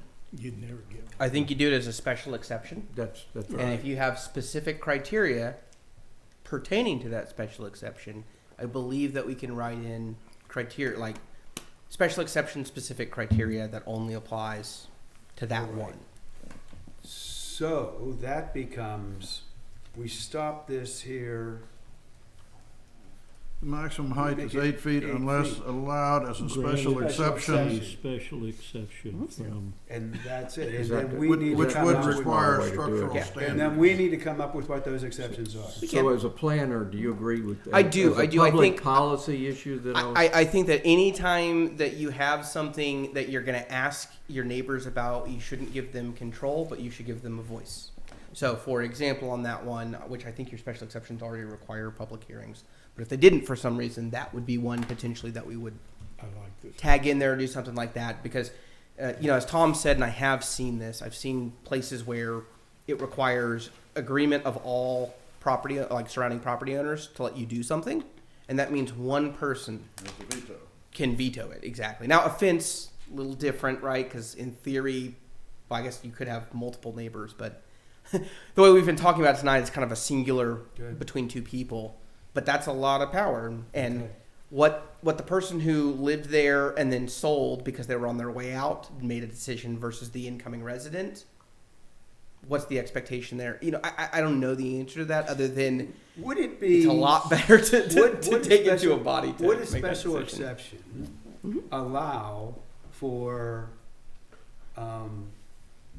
being approved by all neighbors in advance? I think you could encourage If you it. said that, I mean, No. it's different. It's taking it the other way. I know, but I will I think Yeah. it gets there No, the same no. way. I think what you're going to find is the Board of Adjustment is going to take somebody who is opposed to the request. They're going to listen to that. Mm-hmm. And neutral to or agree with is going to go the same way, which is, hey, all your neighbors are okay with this.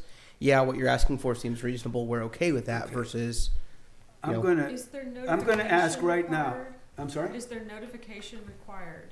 Do you have to let your neighbor know, or do they? Whenever find you're out building when a it's- fence, yeah, it's a building permit, yeah. Yeah. It's the same well, thing.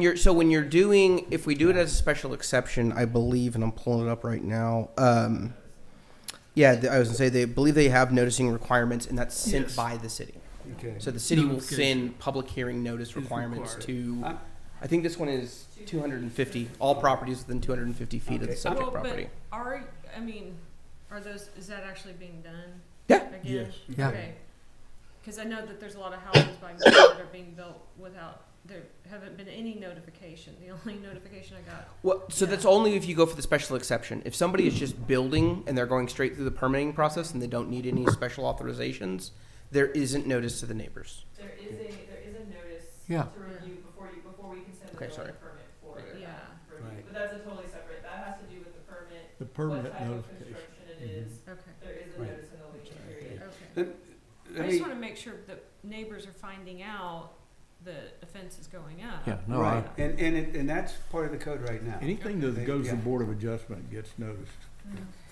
So, 250 feet. before we go any further, I'd like to ask the group here for volunteers who would, could work on developing the special exceptions. On the fences? well, you already have On that. Yeah, I mean, I think all the Yeah, my we already have suggestion for y'all for kind of what I understand your mission to be is, I think that's the recommendation you look at making is, we want to institute a cap on height, Right. and we want to allow that cap to be exceeded through special exceptions that go to Board of Adjustment. Because I don't believe that y'all are actually coding anything. We need to define what the, I don't think so. I think that you're going to find that council's going to have a lot to say on something like that anyways. Especially with special exceptions, because in this community, we don't use them very much. Right? Like, I want to say in the okay, almost 3 years I've been working with y'all, we've done one that I've seen. okay. So, and it was really as a last resort because some other options didn't work out for them. It should be done Okay. a lot more, in my opinion. Yeah, I mean, it's a good tool that gives some amount of a little bit more discretion at a lower level than a hardship, because the legal hardship is very difficult. So again, this is bait in the water. Let's see what Yeah. bites on it. All right, this is fine, okay. What is this So, gonna say do I now? get a What's our let's get a motion? motion, yeah. What is the motion? Maximum height is 8 feet unless, Granted a special exception from Board of Adjustment. yes. You make it. Oh, if that's a motion, I'll second it. Great. Okay, That was a joint motion. That's right, but that's okay. I like that. We did it. Any We're additional moving. discussion on this? Hearing none, all in favor say aye. Aye. All opposed? Lovely. All right, trees. Now, before we get into this, I want to let you know that Jay and I had some discussion around this, the need for a subcommittee to look deeply into the matter of trees and our current ordinance and what kinds of amendments need to be made to it. And Jay has agreed to chair the subcommittee that will look at this, provided that Alex is on that subcommittee as well. Jay, you're a bright guy. No, that was my request.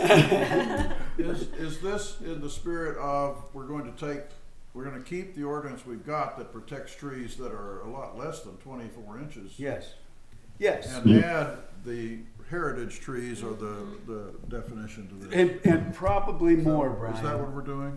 At the And very probably least. more than that. Yeah. But this is a start. This is what we, the three of us, had talked about, things, but didn't want to get into the weeds on it because there's a lot there. I There's a think lot it's of weeds. something, and there's something There is a lot pressing of about weeds. this also, so I'm kind of anxious to see what council Yeah. will do or say about. So, But don't we need to say something like the tree ordinance to be revised by subcommittee to add? well, before we get there, I would Heritage like to trees. establish a subcommittee, all right? Okay. Okay, just like we had done. I'll for trust the- any three of you, that's fine Okay, with me. so is it with regard, with regard to that, Jay, I would like to Alex, nominate Jay as being the chair of the subcommittee for trees. Anybody second that? I will second. All right. All right. All in favor, say aye. Aye. Aye. All opposed? Jay, did you vote? No. You abstained? Well, in any case, Jay, you were outvoted. You've been drafted. Thank you. Thank you for your service here. All right, now we can get on. Jay's in with Alex. Is there somebody else that wants to join? 'Cause we can have three. Yeah, we need a third person. I want to, Okay, well, if it's time for a motion, we'll take all of the 4 bullet, Glad to the help. big tree ordinance bullet points and the 4 sub-bullet points. And I'm reading from Jay's notes. To say, the tree ordinance to be revised by subcommittee to add, at a minimum, and then leave it as it is, heritage tree definition, removal, recommend, and then no excavation through the city, the root zone, I think is a proper addition and should be included in my motion. Period. Into discussion. And I'll second your motion. Any other discussion around that? Okay. Hearing none, all in favor say aye. Aye. All opposed? Brian, were you offering yourself as a third member of the tree? That's what I heard. You know, these subcommittees can work this. Once Jay gets You know? once Jay gets over being sick, yes. Yeah, I think that, you know, you should have the You wanna do that? latitude I would. to You'd be invite good. You'd be good. an expert or somebody in the group to attend a meeting, as long as you're not going to a quorum. I would, people that do this all day long have a good feel about how this works together. Duke, you'd have to do this I'm good. on that. All right, so If you I've will been, have I've been me. fired and Duke's been hired? Yeah. That's Okay. And I would like to make a suggestion, or go back and say, hey, on the building height thing, Yeah. Alex is a chairman, and that Brian and I would join her. Yep. And if that's a Brian, you didn't motion, get off. so I will make that as a motion. I did. That was a That's motion. it. Good. It's good. I'll make sure the minutes Thank read you. that way. You gonna be mad at me for doing that? No, it's fine. That's important. Well, we had started Dark that skies. discussion before Christmas, so I thought that was good. Dark skies. Okay, so. Luke, I just want to ask if you hugged a tree lately. Okay. Yeah, right? Should we change the name Dark Sky to Lighting? I think that's does anybody have a motion on that? Well, I'll make a motion on this Yeah. to get us going. All right, change that to lighting, best practices only, website document to follow, and we are to coordinate with the efforts being done on the commercial corridor. I agree. That Okay. sounds good. What do they call it? The commercial corridor. Do we just coordinate with the commercial? Bryce, are there Lighting ordinance? Yeah, they're working on some that, standards yeah. of lighting He's working on about, I'm concerned now about backyard lighting, so that I can't, at 8 o'clock or 9 o'clock at night, can't read the newspaper because of my neighbor's backyard lighting. Are there standards about such things? I'm not saying that's. Yeah, there are. They differ in various communities. We had a lot of conversation about lighting in on our commercial corridor revisions. What I may offer up is to look at, again, conceptually. You know, don't get stuck in the language. What do you want to regulate? What do you want things to be? What do you consider a nuisance against security? Right. I mean, those are some of the things, the end caps that we're trying to weigh against as you come up with that. I would agree. I don't know that adopting a full, super complex dark skies ordinance is necessary, but I think you can take what I'll call the big ticket items out of that, which you've already talked about this evening, hooded and shielded with cutoffs, so I don't have like bright exposed bulbs. Maybe not color. It's totally up to you in the community. Just generally when we have things on the more yellow and orange spectrum in that 3,000 to 4,000 Kelvin spectrum, softer on the eyes than the bright like white blues from the 6,000. Those are the things that I see folks regulate, and they also then will regulate light trespass onto adjacent property, which is a happy way to kind of say, hey, you got a really nice fence and your light's low enough, it can be pretty dang bright without casting off onto the neighbors. But at the same point, I can also then deal with that person who's being obnoxious and has got that, you know, unshielded floodlight that just blasts into the bedroom window. at an inappropriate That's what I'm spot. trying to avoid. So do we want to strengthen this statement that we were talking about making this a best practice thing only? Well, we're And gonna do we be, want to strengthen this to include some provisions for, Restricting Restri- light Yeah.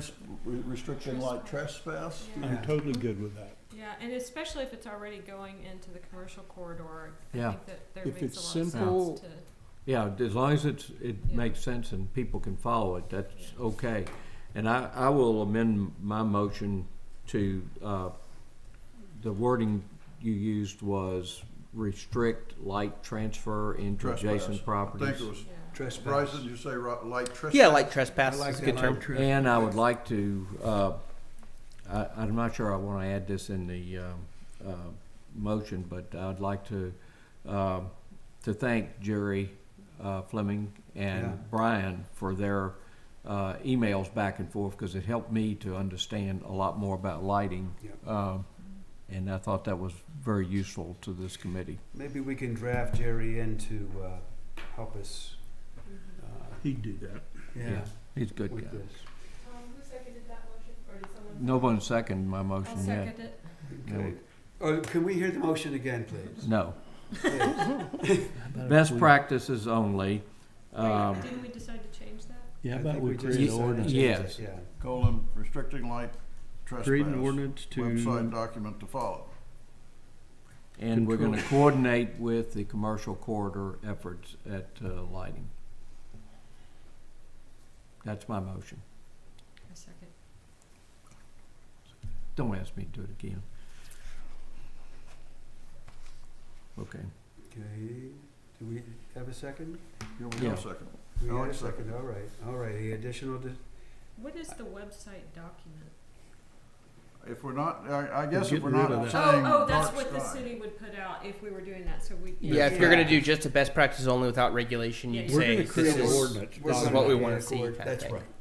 We're gonna create an That- ordinance. So we need That to allows- amend that it. allows Controls the discussion of residential his Kelvin colors and. So I need to amend that my motion, How to about- take out, Create ordinance to control residential lighting and to coordinate with commercial lighting ordinance. Mhm. okay, that's what I said. That's my motion. You I don't sort of want to- second.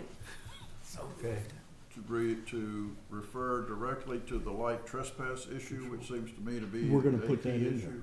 I would That's gonna not be the- ever use the word trespass on them. It's a That- common that's- term. It Yeah, is. the light trespass is a term. I mean, Yeah. to that is a control term. what lighting? It's To one of the control standard- residential To lighting control residential lighting. Yeah. and to coordinate Hmm. with the commercial lighting ordinance. That's what Got it. happens when somebody's light is shining In your face. into your home. Like, that's just not Mhm. okay, you know? So that's- basically, it's you're having a trespassing. cutoff point at the property line. Yeah, Or at the top of the fence. It's a minimum number of foot candles that can hit at the property line. which All can, right. just changing a light fixture or This the is direction. very good. Never been a problem. Okay, that was the motion? That's one of the mitigation. Say it again?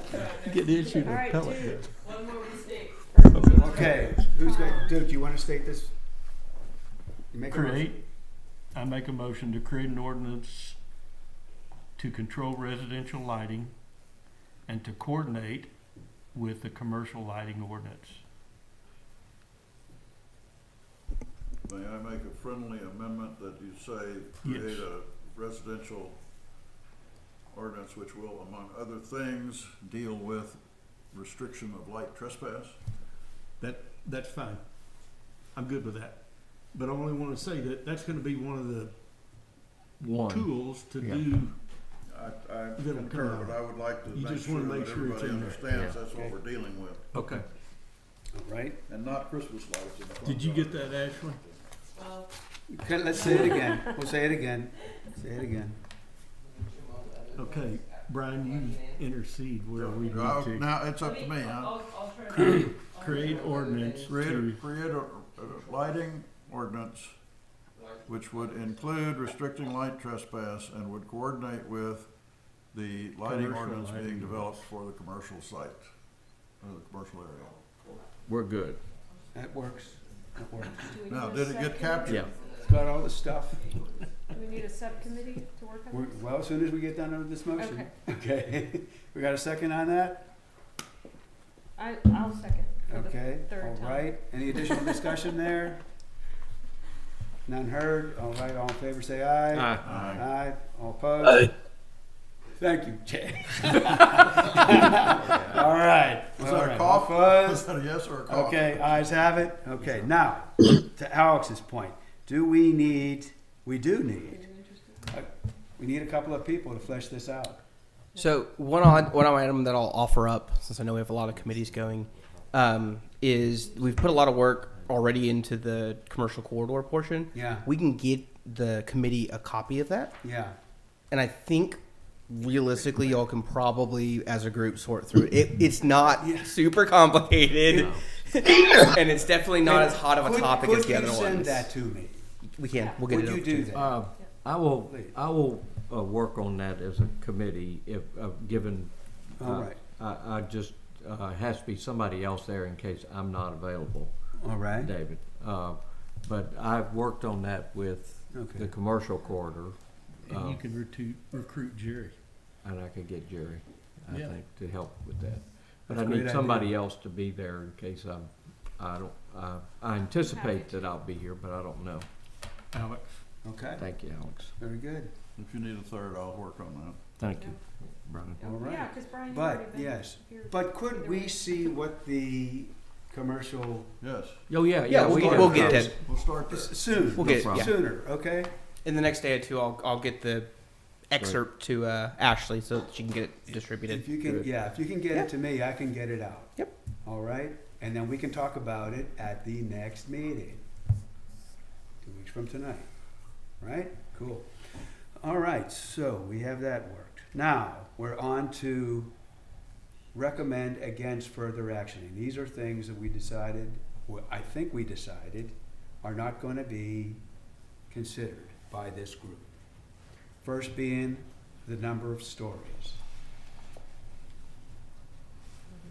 Does anybody have any problem with that? We're not gonna say you can have 3 or 4 or 2 stories, we're just Well, gonna leave it at that. If you have 35 feet, you limited the stories. You're limited to If we what don't you have, can yeah, it's do. a fight, we don't need You to can have have. 16 2-foot stories if you want. So, Yeah. That's you're following our. You're getting a lot of building code exceptions for that, all right, for 16 2-foot stories. all right. So, is that okay? It's basically a big chicken coop. So- if you do that. I don't know if we need to take a motion on these things or not. I think we just kinda need to nod in agreement. Yeah. Overall area, the top story to be handled by the building envelope. Yeah. All right, we're not gonna, okay. The zoning districts, we're not gonna consider those. Not gonna do that. Correct. Actually, Bryce and I had some discussion in P and Z about this about 6 months ago, and he said, don't do this. I think y'all only need one zoning district. I mean, For we've got, residential. yeah, we've got one residential Bryce, district, are and we we doing have good this here? property for We're government doing and good? park. I think we have 3. Okay. Dude, don't worry. I know you haven't worked with me a lot yet. I'll let you know. I'm not shy from chiming Okay. in, so y'all are fine. Okay, now we're down to FAR. Now, there's been a lot of discussion around FAR today. So, okay, where you at? Yeah, I want an FAR, You do David. want FAR. You know, I I don't. have I to think it's say, ugly. I started this with Yeah. negative feelings about the FAR, but I don't know why. But comments I've received on here watching the committee, I think, has led me to be a lot more flexible on finding that to be acceptable, Brian. I'm okay with the FAR, but I would set it high. I guess my concern is that we're building a new set of restrictions that I think are gonna cover pretty much everything. Well, I would And I agree don't want that to double dip and setbacks start- and Yeah. building envelope rules And height. get you a long way toward an FAR. That, or get you a right, I long mean, way toward the- it'll just kinda pop out. And the FAR is not, well, I don't think it was that popular. I better check It mine. was, It's about it was more than 50-50. 50, it was actually more popular than unpopular. Okay. 50.57%. Jeff, what is the maximum, what's a high FAR for Rollingwood right now? You've So got, the highest is, .57, or .59. 60%. Yep. 60%. Now, that is a But very that- small lot. Yeah, that's the So one we I were think talking about. part of what But you that's could the introduce brace? is to. Which is a total. That's an out. Do Out of you the even have an box. FAR now? There's so many variances on that lot that you can't even count them. You can introduce FAR only if the lot exceeds a certain level. If we do FAR, we have to sit down and really flesh out exactly what it means. So there's no question, because I have lots of questions about it. Whenever I see it, I'm there, well, what is he saying? It's a big number or it's a little number, but I don't know what it means. Well, and I think Yeah. that, Took that it to Part of my Bryce's insistence lot, is then the that FAR is probably we're gonna have, City. if we rely solely upon the building envelope, one outlier. we're going to have At 60. Mm-hmm. It's lots probably at of 50. builders who want to come to council and want an exception to that. And I want to build as many impediments to those kinds of exceptions as I can, and the FAR is a way to do that. And what I'm trying to do is put big houses on big lots and smaller houses on smaller lots. Well, does our sister city over here, do they have an FAR? I do not. 45%. You're the Do wrong they way. really? It's that way. You're- No, not that one. You're talking about I'm Austin? talking about these guys over here, the big Austin? city. All right, Westlake or Austin? 45%. well, here's another. Austin has 45%. Back to analyzing the data, a lot of people that said yes to FAR actually said just whatever it takes to restrict building size. And then I analyzed of the people that said no, I don't want FAR. Did they say yes to something else? And there were a lot of people that said yes to changing the reference datum, to tenting, to setback restrictions, which we've talked about, like, do you It's all restrict the basically building height FAR. along the setback? So, somebody wants to build a big house on a small lot. It's not an issue unless I think it impacts the neighbors adjacent to it. So if you're mitigating what's happening along the setbacks, to me, that's the bigger issue. Because the FAR is hard to measure. It's like, what are we measuring? Are we measuring basements? Are we measuring attics? Are we measuring covered porches? Like, Yeah, you have to define all that stuff. all that stuff gets, to me, very complicated. And if you just go to the source, which is what's happening along the setbacks, and, you know, make some restrictions there, you know, if we're trying to have kind of a light touch, I don't know, that's my feeling. If I can offer up a thought on this for floor area ratios. Please. I think that y'all have talked about a lot of things that are going to accomplish the same result. I don't necessarily think you should ditch floor area ratios, but I think you should table whether you're going to use it or not until you figure out how all your setbacks are going to look, and then run just through some scenarios of like, what's the ugliest, worst thing that somebody could build? And are we okay with that? And if not, does the floor area ratio actually fix that problem, or do we still have this issue, right? And I use those hypotheticals a lot when we code, just to make sure we don't miss huge gaps or loopholes, right, in there. Because you may find, hey, here's our example. All of these things that an FAR would do, I've already done with the other pieces of code. Or maybe you didn't, and you still need that piece Yeah. because, oh, yeah, we added all these restrictions, but this is still too much mass, and I've got too much building on this lot. Right. Where do we stand right now in So- terms of buying two lots and combining them into putting a massive home over what exists right now as two lots? Is that permitted right now? Yeah. They have to replat or go through an amending plat to fix the plat so they're not building across the lot line. But So- it does happen. So use your imagination there then. If you Yeah. did that and you bought a 2-acre lot and you put a 2-acre building and just brought it in for the setbacks and for the envelope, you know, would currently that is what we're saying would be acceptable. It would be to me. Because it's a big lot, big house. Yep. So, and with the exception of the 60%, what's the next highest FAR? 53, which is 3225 Park Hills. Okay, so that's 53. And It's getting if we had close to home, applied Jeff. our envelope rule around that, it would look different. Yeah, we could go It would be a different thing. 48. Okay, that's another Waters house. Yeah, so we could have, like Duke said, or you guys are saying, you have this stopgap of 50% FAR seems like, you know, it's a high number, but But then it requires someone to figure that out whenever someone is applying for a building permit. That now Could we- becomes part of the code and someone's gotta figure it out. yeah. Could we change the statement, simply recommend against further current action on these items, and you can always come back to it? And that way we can finish up, because I've got to go. I like, The idea of tabling this, I don't want it taken off the table. Okay. Okay, I don't but- want I'm it to fine be with that. recommended against. I like other- Bryce's Okay. suggestion that we go through all the other Mm-hmm. restrictive, I'm gonna use that word, efforts, see how that plays out, and then, you know, really Alex has done this a couple of times, taken examples and see how they kind of fit within certain approaches, like building envelope, et cetera. We do the same thing with the FAR thing.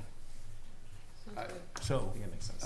I agree. So, I'm okay with that. I just It- don't want it, I don't Okay. want All it right, to so be- I will won't- make a- We won't erase it off the page. I'm gonna make a motion on Okay. this then. Recommend against, current action, for the following. Number of stories, overall area of top story to be handled by the building envelope, zoning districts, FAR and impervious cover, pending review of the, Other changes. other changes, how they would, impact these, issues. Good motion. all of them. Okay? Okay. Second? Second. All right. Any more discussion? All in favor, say aye. Aye. Aye. Aye. Opposed? Good. Bye-bye. Okay, that was a meeting high, Thank you, folks. Jay. That was wonderful. All That right. was a Feel meeting better, high. Jay. Thank you so much. All right, you got item, It is 7:05. Do I have a motion Well, to you got- adjourn this meeting? When do you want Look- to meet again? well, you got number 5 and 6. Okay, I'm sorry. You're right. We do have that. Discussion and possible regarding way forward. Actually, we covered some of that with regard to the creation of subcommittees. I grant, Yeah. and the reaction you get from tomorrow night. Yeah, that's right. So that would be how Or we do that. actually, it'll be next Oh, Wednesday. Next Wednesday. It'll be Wednesday, but I'll be able to report back to Yeah. the group on that. And then, And future meeting dates, there's really nothing Thank other you, than Bryce. our, Our regular yeah, two-week- the fourth Tuesday, What's our right? next meeting date? Fourth Tuesday. The 23rd? She said, Yeah. she said when she rolls up trees, I'm like. Sounds right. 23rd. Okay. Agenda topics we'll figure out between now and then, depending on what happens on At some Wednesday. point, I would like to bring the what is it? The Travis County Fire Department or yes, fire figures in to talk about wildfires and what are. I'm sorry? We're not gonna have a wildfire running through Rollingwood. I Uh, know you're bringing that up, but. I promise you, one of the things, I was a fire commissioner, and one of the studies we did was now grant, this was before a lot of improvements were done. One of the fires started at 360 and ended at Mopac. Well, did it go down 360? Okay, right through Rollingwood? Yep. Yeah. Well, That was a worst case scenario that they did. but it didn't happen. No, Yeah. Okay. No. Well, I just don't want to Alex, miss an opportunity. you paid one of the highest premiums for hazard insurance because of the wildfire threat, and Rollingwood is included in that with your insurance company. And you're gonna pay 40% more next year. 40%. The big number. Hey, Bryce, That's a big number. thank you. Absolutely, happy to help. All right, You're the highlight. I think we are. Thank you, Bryce. 7:06, meeting adjourned. Okay. Thank you. Thanks, everyone. Thank you very much. To the extent we need to vote, I think we did it with our